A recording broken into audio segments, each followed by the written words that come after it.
This is one of the harder chain rule questions in AP Calculus.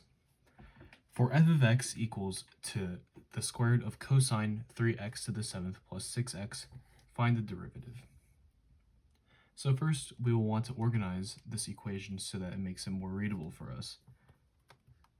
Because the square root is basically to the 1/2 power, then let's do cosine of 3x to the 7th plus 6x to the 1/2 power. And since we're finding the derivative, let's find the derivative now. So using power rule, we can put 1/2 here, and then cosine 3x to the 7th plus 6x to the negative 1/2 using power rule, and then we'll use chain rule to find this inner part, which becomes negative sine of 3x to the 7th plus 6x.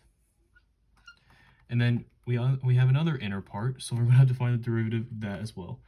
So that becomes 21x to the 6th plus 6.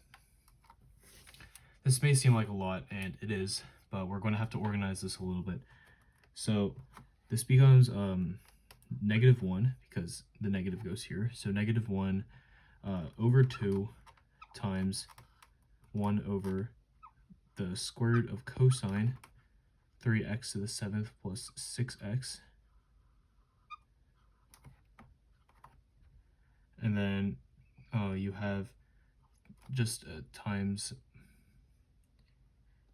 you have a sine 3x to the 7th plus 6x over 1 times 21x to the 6th plus 6. Sorry if you can't really see it very well.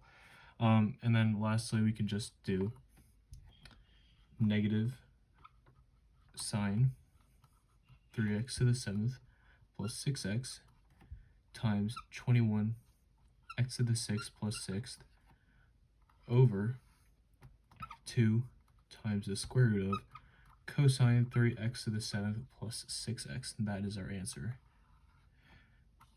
This may seem very difficult.